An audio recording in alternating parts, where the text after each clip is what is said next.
observasi kami di SMA Negeri One Oku Timer.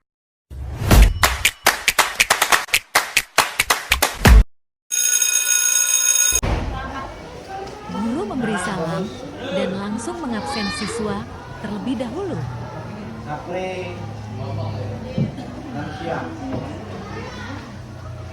Bambang Tiawan, Bernardus Rizal,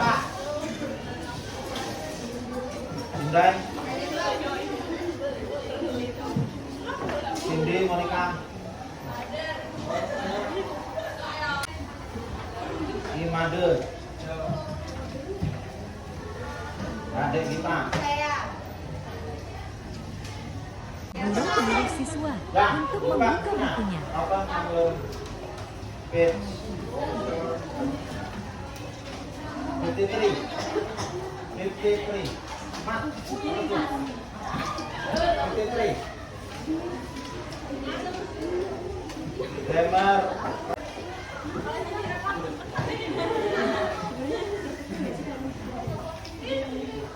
Guru menulis di papan tulis tentang passive voice.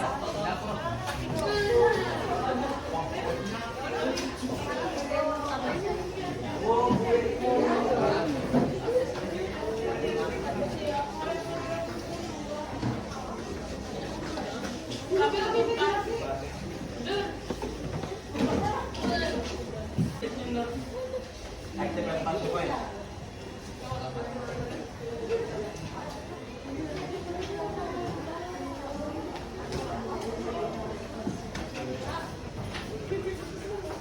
Terang, tulis. Buku tulis.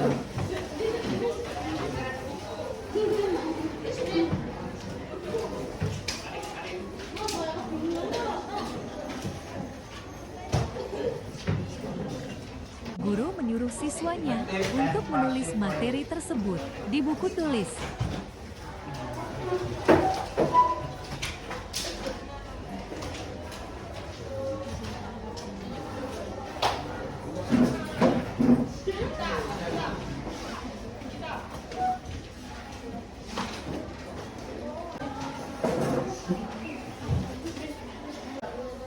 Active and passive voice, subtitlenya nemuan active voice adalah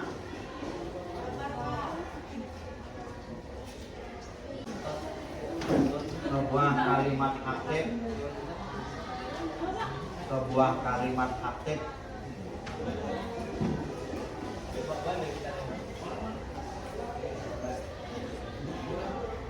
yang digunakan untuk menyatakan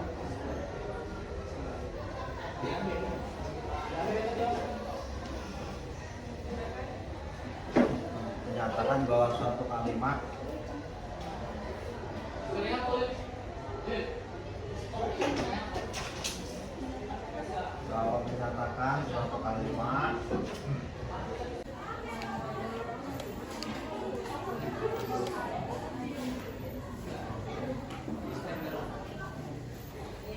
My mother cooks in the rice in the kitchen.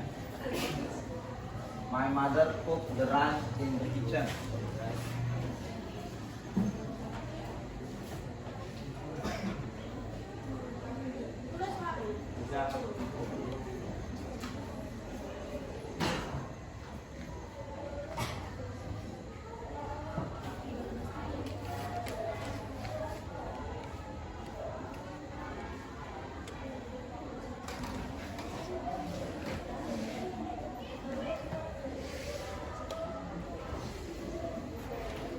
Number 2, they played the ball in the yard last week.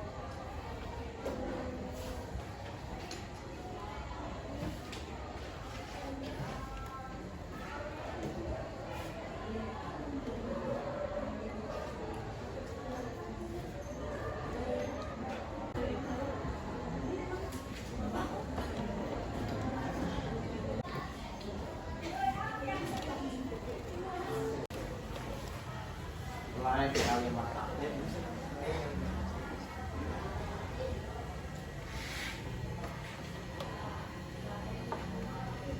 ada juga kalimat pasif. Ada juga kalimat pasif.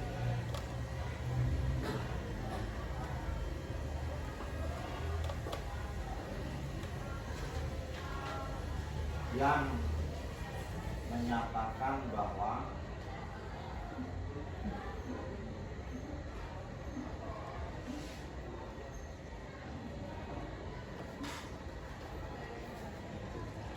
suatu objek kalimat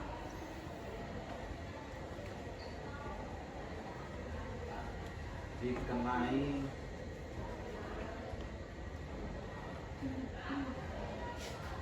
sebuah tindakan.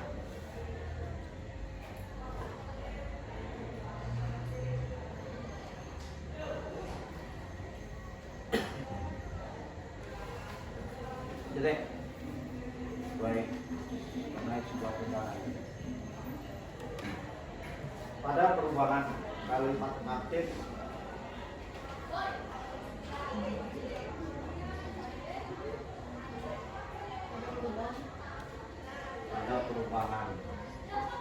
kalimat aktif menjadi pasif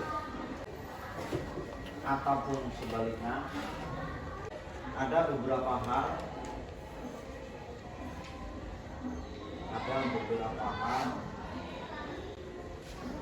yang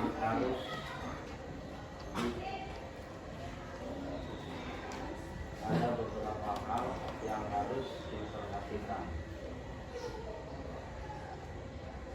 Ini dua. Satu, perubahan kalimat aktif menjadi pasif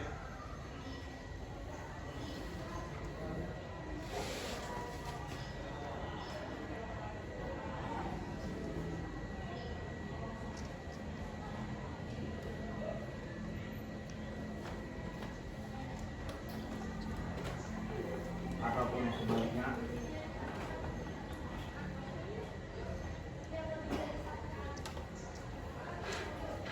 bahwa tenses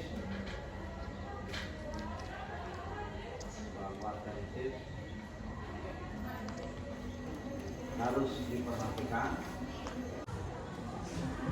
Nomor 3, perubahan kalimat aktif menjadi pasif memperhatikan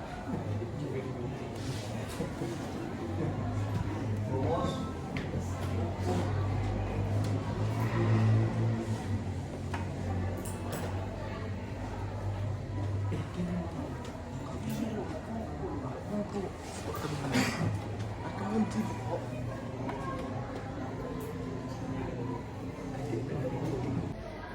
the rice is cooked by mother in the kitchen.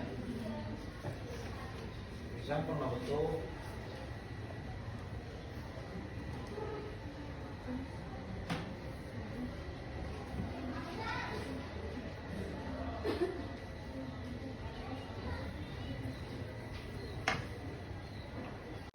Nah, silakan dibuka halaman 53, chapter 3. Itu ada contoh, you are given example 7 examples. The changes the active and passive voice. Silakan Anda tulis dulu di kolom. Di table, on the table itu, ya ditulis dulu. On the table, nanti setelah ini dijelaskan. Halaman 53. Ya, silakan dibuat table. Terus ditulis contohnya tuh. Nih, ada 7 contoh.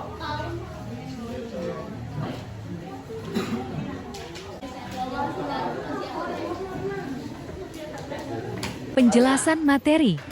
Ya, you are going to study about active and passive voice. Apa? Active and passive voice itu apa ya? Kalimat aktif, kalimat pasif, dan kalimat pasif. Sudah pernah belajar belum? Sudah. Di bahasa Indonesia ada juga. What is active voice? Kalimat aktif itu kalimat yang ditandai bahwa subjek melakukan suatu tindakan atau pekerjaan atau perbuatan. Biasanya kalau dalam bahasa Indonesia contoh kata kerjanya yang berawalan memakai, memukul, memasak, membaca dan seterusnya.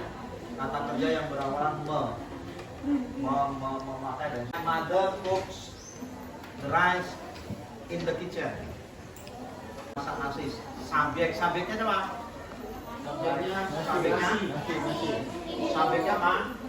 Mother atau ibu.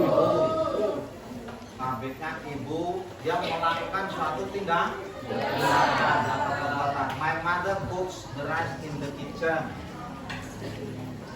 Contoh kedua, the second example, they played the football in the yard last week. Mereka main sepak bola di lapangan minggu lalu. Subjeknya apa? What is the subject? Subjeknya apa? Subjeknya they. Nah, itu kalimat aktif. Kemudian we come to the passive voice. Kalimat pasif.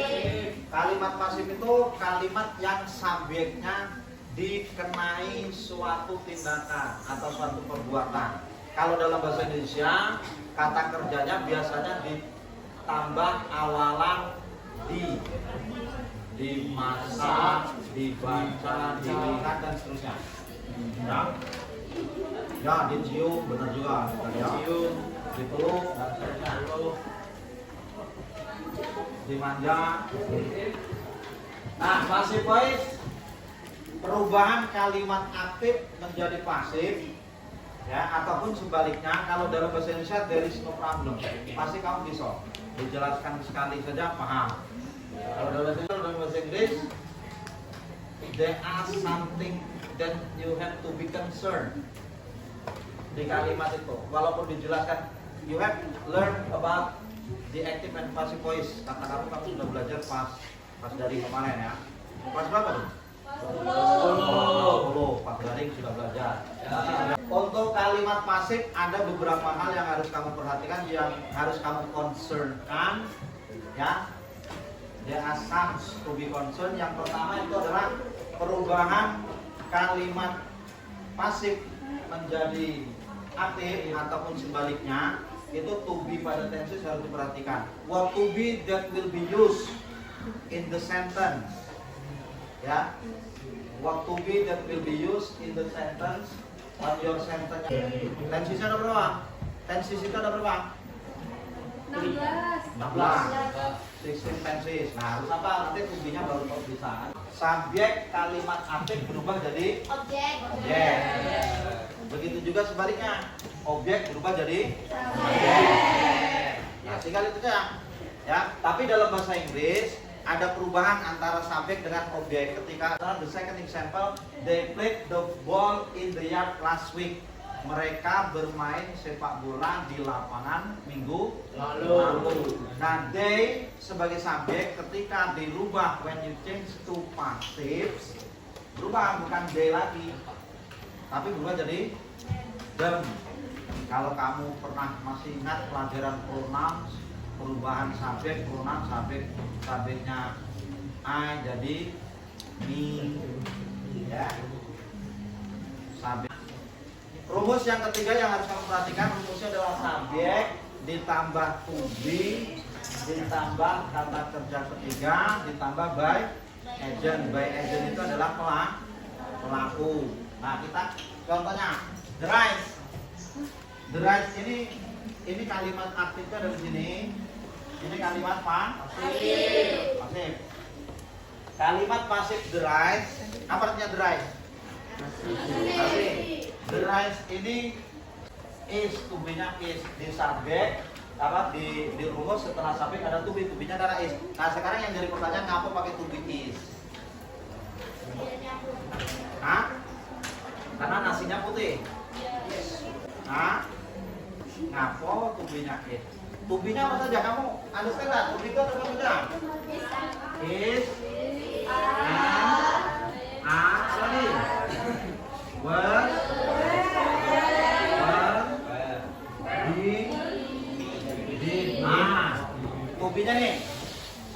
2, 3, 4, 5, 6, 7. To-be-nya ada 7. Ngaku, Pak. Nah, sekarang ini. Ya. Makanya yang dalam bahasa Inggris jadi masalah. Yang kedua, the second example. Second example saya sengaja kasih contohnya beda. The ball was played by them in the yard last week. Subjeknya apa kalimat pasif ini? Wow. Berasal dari mana? Dari objek. Nah, di rumus setelah subjek ada apa? To-be-nya apa? Nah, kok to-be-nya was bukan is lagi? Hah? Apa? Berbeda kalimat? Hah? Katanya sudah pernah belajar. Hah? Yo, benar. Simbol present number one itu, makanya dia pakai to be is. My mother itu bisa saja pakai to be was, bisa.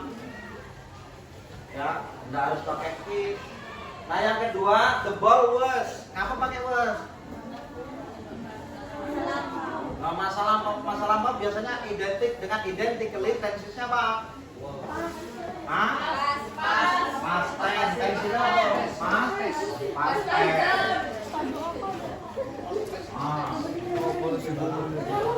Langkah pertama, you have atau you must understand what tense first. Untuk merubah kalimat aktif menjadi pasif, kamu harus you must understand, dipahami dulu tensesnya apa. Ya. Setelah tensesnya apa dicari, mana subjek, mana predikat, mana objek.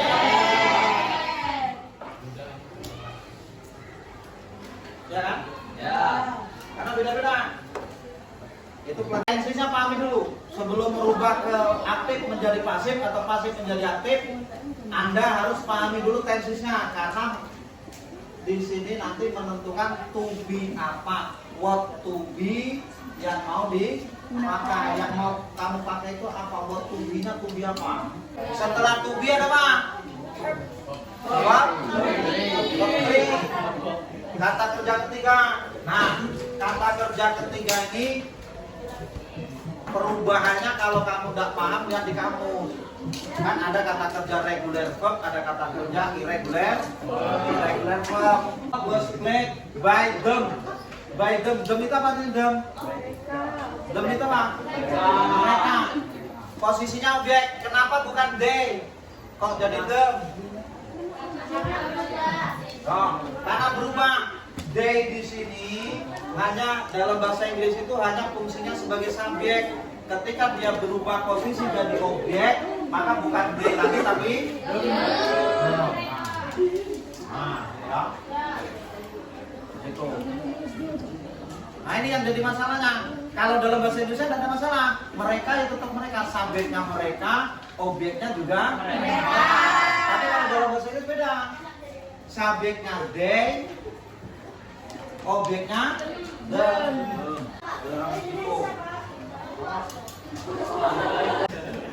Nah, nih, kalau dalam bahasa Indonesia saya jelaskan lagi tidak ada masalah.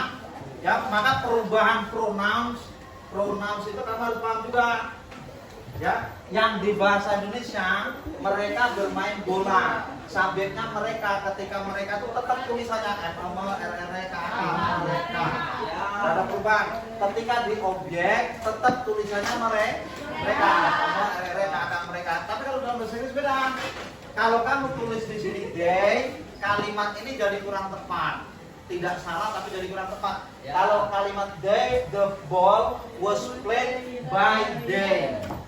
Ya, karena kamu udah tahu perubahannya dari subjek ke objek.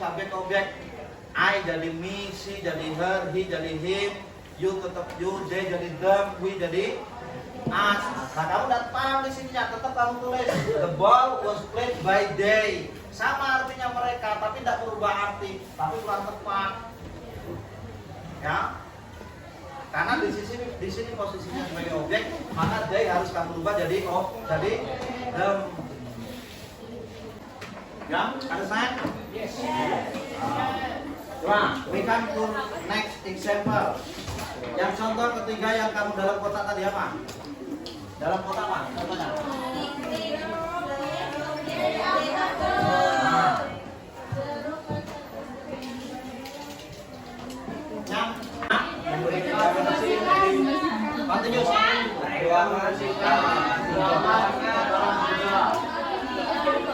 Dia sedang membersihkan ruangan. Kalimat aktif atau pasif? Aktif. Kalau pasifnya gimana? Kalau pasif tulisannya saja. Subjeknya mana kalimat aktif? Subjeknya mana? Subjek kalimat aktif mana? Predikatnya mana? Kata verbnya apa? Cleaning. Objeknya mana? Berubah menjadi pasif.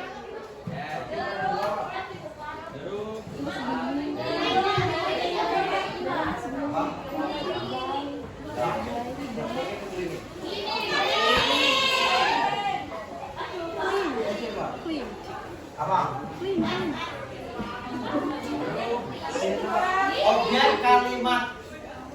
Objek kalimat aktif berubah menjadi subjek. Menjadi subjek.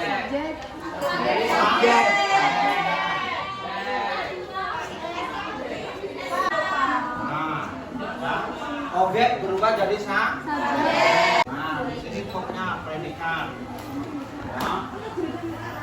Predikat. Kalau di sini masih kurang. Karena bentuknya continuous, to-be-nya apa? Being.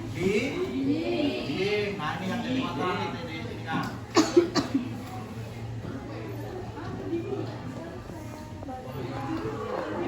Nah, saya cari ya being-nya ya.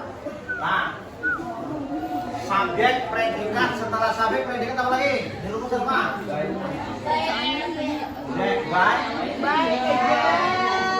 Objeknya dari mana? Baik, agentnya dari mana? Hah? He berubah jadi apa? Nah, by him, ruangan itu dibersihkan oleh dia. Nah, sekarang ini saya kasih lingkaran di sini. Contoh yang di situ tidak ada kata being. Yang di sini ada kata being, napo. Nah, napo dikasih being. Yang pertama itu udah ada being. Nah, karena continuous. Diingat-ingat. Setiap kalimat pasif yang bentuknya continuous ditambah kata being. Present continuous, past continuous, present future continuous, perfect continuous. Pokoknya yang continuous kamu kata tiga contoh. Understand? Nah, ya, sebenarnya kalau dijelaskan paham, ketika soal nggak paham.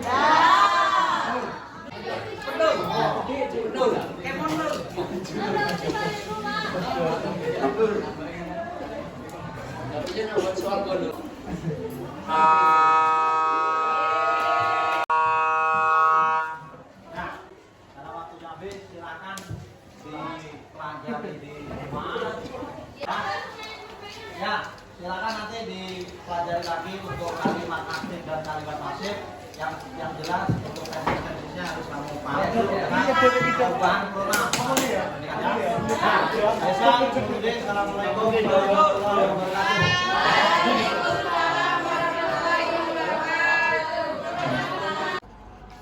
Baik Pak, sudah berapa lama mengajar di sekolah ini?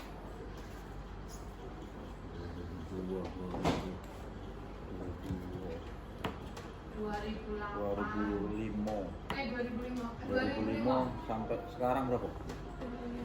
17 tahun. Ya, 18 tahun. Sudah 18 tahun yang di sini. 18 tahun Pak ya? Ya. Apakah ada kendala Pak saat mengajar? Alhamdulillah nggak ada kendala. Berarti berjalan terus. Iya. Itu sebenarnya 2004 apa ya? 2004 metode apa Pak yang sering Bapak pakai saat mengajar?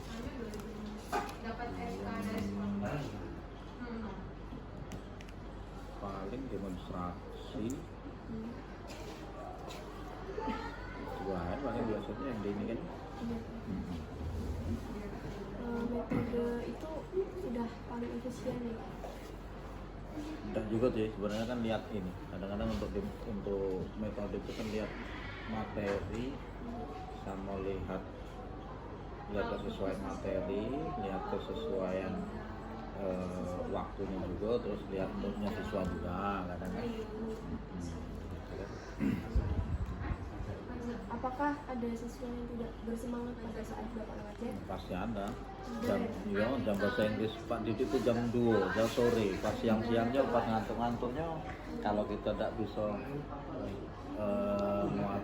lihat situasi kelasnya, siswa ini tidur, kadang malam sudah capek dan seterusnya. Lagi pas jam sore, jam siang itu. Nah, jadi kita harus bisa lihat situasi itu, mana-mana situasi itu. Terima kasih Pak ya. Nah, menurut panggilannya siapa? Panggilannya Gita. Menurut adik Gita, biasanya guru tersebut mempersiapkan apa sih sebelum mengajar? Biasanya dia masuk memberi salam dan sapa, biasanya diajak bercanda dulu, kemudian juga menyiapkan materi-materi yang akan diberikan. Oke, baik. Lantas selama ini apa saja yang kamu pelajari dalam mempelajari pelajaran bahasa Inggris? Kita belajar tentang cara komunikasinya, dia berkasihkannya. Terus kemudian juga ada pembelajaran tentang poster dalam bahasa Inggris. Kemudian juga ada tentang passive voice tadi. Jadi selama kelas 12 ini udah banyak belajar. Nah, lantas apakah ada kesulitan selama kamu mengikuti pelajaran bahasa Inggris di kelas? Banyak ya pasti kesulitannya, karena salah satu contohnya itu memahami kata dalam bahasa Inggrisnya susah untuk dimengerti kadang-kadang karena penjelasan gurunya terlalu berbelit-belit. Oke, baik, terima kasih. Lalu teknik yang digunakan guru saat mengajar apakah mudah untuk dipahami, seperti misalkan metode ceramah? Metode ceramah yang hanya dijelaskan lalu diberikan soal. Nah, menurut kamu itu mempermudah kamu atau bahkan kamu tidak memahaminya sama sekali? Mungkin kalau dibilang nggak paham sama sekali, enggak, ada sedikit-sedikit yang paham, cuman ya kurang metode pelajarannya tuh kurang bagus, kurang masuk. Baik, benar sekali. Nah, lalu sampai saat ini proses pembelajaran seperti apa yang guru tersebut berikan? Sama seperti tadi, dia tuh cuman memberikan seperti metode ceramah, memberikan materi, kemudian memberikan soal. Nah, apakah guru tersebut sudah menggunakan media pembelajaran yang lainnya selain metode ceramah? Sejauh ini belum ada ya, masih tetap metode ceramah dari awal sampai sekarang. Baik. Menurut kamu, apakah cukup dengan metode ceramah? Sepertinya enggak, karena sampai sekarang juga banyak masih teman-teman yang kesulitan dalam memahami pelajaran tersebut. Oke, baik, terima kasih. Lalu apa pendapat kamu, saran kamu untuk kedepannya agar proses pembelajaran ini lebih baik? Menurut saya guru-guru itu menggunakan cara-cara yang lebih mudah dipahami, seperti menggunakan sistem memberikan materi sekian, kemudian dalam bentuk PDF seperti itu. Oh, berarti lebih ke kayak ikut pakai proyektor PowerPoint gitu ya? Terima kasih buat adik kita. Semoga kedepannya proses pembelajaran yang adik kita inginkan dapat terwujudkan. Terima kasih. Terima kasih. Namanya siapa? Biasanya Bapak Ibu menyiapkan apa sebelum belajar? Menyiapkan dan materi yang akan disampaikan. Selama ini apa yang kamu pelajari dalam pelajaran bahasa Inggris? Pelajari vocabulary builder dan tenses. Apakah ada kesulitan saat belajar bahasa bahasa Inggris? tidak ada kesulitan. Teknik yang digunakan bapak atau ibu guru selalu berganti atau tetap itu aja? Biasanya berganti, kadang menggunakan cara kayak gitu. Sampai sekarang proses pembelajaran seperti apa yang guru tersebut berikan yang tetap berjalan sampai sekarang? Pakai metode ceramah. Jarang pakai proyektor, jarang.